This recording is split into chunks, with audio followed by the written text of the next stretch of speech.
সেই ডিম থেরাপিস্ট যুবলীগ নেতা অথবা কর্মী মিজান কিন্তু জামিনে মুক্তি পাইছে।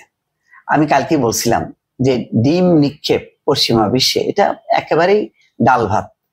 এটা যারা বিক্ষোভ করে তারা এটা করে, তারা জানে যে কোনটা ছুড়লে, যেমন জুতা মারতে পারে, জুতা ছুটতে পারে, কেউ যদি আঘাত লেগে যদি আহত হয় সেটা অপরাধ। কিন্তু ডিম হলো ডিম, তারপরে যেমন দেখবেন যে কেক ছুঁড়ে মারে, এমনকি মুখেও মারে। এটা কারণ বিক্ষোভের একটা ওদের সংজ্ঞা আছে যে এইটুক পর্যন্ত তারা অ্যালাউ করবে, সেইটুক তারা করে। কালকে খেয়াল করেন, বাঘে যে পাইলো, ইচ্ছা করলে মির্জা ফখরুল সবাইকে ধাক্কা ধুক্কা দিয়ে পিটাইতে পারতো না? পারতো। বাঘে পেয়েও কিন্তু কেউ হাত দেয়নি গায়ে, গালাগালি করছে। গালাগালি করলে সমস্যা নেই, যে সে তো মুখে তার ক্ষোভটা এটা প্রকাশ করছে, তার এটা একটা স্বীকৃতি আছে, কি বলে গণতান্ত্রিক অধিকার, মত প্রকাশের স্বাধীনতা হিসাবে স্বীকৃতি আছে, সেটাই কিন্তু করছে। দেখেন কণ্ঠগুলি খেয়াল করেন, বলছে যে এই আপারে কিন্তু দিস না, এরা দে, আক্তারে দে, রাজাকারের বাচ্চারে দে। মির্জা ফখরুলকে ধাক্কা দেয়, দিতে পারতো, দিলে মির্জা ফখরুল পড়ে যেত। কিন্তু তার বয়স, তার এটা সবাই জানে যে ওনার যথেষ্ট পরিমাণ শারীরিক দুর্বলতা আছে বয়সের কারণে। ওখানে বলছে এই সিনিয়র নেতা কেউ সালামও দিছে, কেউ গালিও করছে। তার মানে একটা মাত্রা রেখে কিন্তু বিক্ষোভ করছে। এই বিক্ষোভের প্রেক্ষিতে কেউ বলছে যে তার গ্রিন কার্ড বাতিল হবে, দেশে ফেরত পাঠাই দেবে, এমন কিচ্ছু হবে না। বরং বিষয়টা এটা ছিল না, বিষয়টা ছিল যে দেখেন ওই যে খেয়াল করেন, মানে কারা যেতে পারেনি ইউনূসের সঙ্গে, এদের পাসপোর্টের বোধহয় সমস্যা ছিল, যেটা কালকে ডয়েচে ভেলে, মাফ করবেন, ঠিকানা যে ইন্টারভিউতে ছিলাম সাক্ষাৎকারে খালিদ মহিউদ্দিনের, সেখানে গোলাম মুর্তজা বলছে যে আসলে পাসপোর্ট সমস্যার কারণে তাদের ওই ভিআইপি প্রোটোকল দিয়ে ইউনূসের সঙ্গে বেরোনো সম্ভব হয়নি।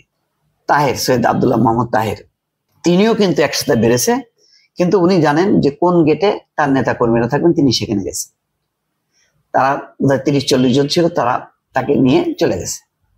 তিনি জানেন না যে এই পাশে, তাইলে হয়তো যদি জানতেন তাহলে তার নেতা কর্মীদেরকে এক জায়গায় এনে প্রোটেকশনের ব্যবস্থা করতে পারত। ভুলটা আমি বলবো যে বিএনপি এবং এনসিপি নেতাদের, তাদের উচিত ছিল নেতা কর্মীদের সেখানে আসা, ভেতর থেকে ফোন করা যে আমরা অমুক গেট দিয়ে বেরোচ্ছি, তোমরা ওখানে আসো। কারণ এরকম যে একটা বিক্ষোভ হবে এটা তো সবাই জানাই ছিল। এই জেনে শুনে বিষ করেছি পান, এই জায়গাটা হইলো কেন? ফলে এটা আমি মনে করি যে আওয়ামী লীগ সন্ত্রাসী কর্মকাণ্ড চালিয়েছে, এই সেই বিষয় করছে না। এইরকম ডিম ছোড়া যদি অপরাধ হইতো, তাহলে বাংলাদেশে আদালত চত্বরে, যেখানে বিচারের জন্য বিচার প্রার্থীদেরকে নেওয়া হয়, কি পরিমাণ ডিম নিক্ষেপ হয়েছে আপনি চিন্তা করেন। ওই সমস্ত ডিমগুলি এক জায়গায় করেন, এটা একটা বিশাল বাজার হইতে পারে, যে পরিমাণ ডিম ঢাকার আদালতে হয়েছে। আদালতের ভেতরে এজলাসের মধ্যে সাংবাদিককে পিটায় শুয়াই ফেলতেছে, বিচারক দেখে ভয়ে তাড়াতাড়ি তার নিজের খাস কামড়ে চলে যাচ্ছে। তো সেখানে এটাকে আপনি কি বলবেন, আর এটাকে কি বলবেন? তো এটা নতুন কিছু না, কিন্তু কালকে এটাকে আমরা বিশাল করে আমরা করছি, মানে প্রজেক্ট করছি। একেবারে সরকার বিবৃতি দেয়, বিএনপি বিবৃতি দেয়, জামাত বিবৃতি দেয়, এনসিপি মানে সংবাদ সম্মেলন করে, শাহবাগ থেকে মিছিল বের করে, হুলস্থুল। কিন্তু কি হলো, সেই মিজানকে অ্যারেস্ট করছে পুলিশ। কোথায়? মিজান ওখানে, তাদের তো উল্লাস, তাদের তো কিছুই নাই, ওই একটা ডিম মেরেই তাদের একটা সাফল্য। ওইটা নিয়ে জ্যাকসন হাইটসে গেছে, তারপরে ওই যে নবান্ন রেস্টুরেন্টের সামনে উৎসব করতেছে, তখন পুলিশ ধরছে। পুলিশ কেন ধরছে জানেন? ওই ডিমের কারণে না। বিএনপির একজন কর্মী অভিযোগ করছে পুলিশের কাছে যে তাকে ছুরি মারার চেষ্টা করছে এই মিজান, সেই কারণে তাকে আটক করে নিয়ে গেছে, দেখছে যে না ঠিক, তাকে তার জামিনে মুক্তি দিয়েছে। যদি বুঝতো যে সত্যি সে ছুরি ব্যবহার করছে বা এরকম প্রমাণ আছে, তাহলে কিন্তু তাকে ছাড়তো না, তাহলে কেস ঘুরে দিত। এখানে কিন্তু কেস ঘরে নেই। এখানে দেখলাম মিজান তার পরিবার সহ জানে, তারা জানে যে আইনের আওতায় কতটুকু কি করতে হবে, কতটুকু করতে পারবে না তারা, এটা বুঝেই কিন্তু তারা করছে। কিন্তু আওয়ামী লীগের বিপরীতে পাল্টা কর্মসূচি করতে পারেনি বিএনপি এনসিপি, এটা হচ্ছে ব্যর্থতা।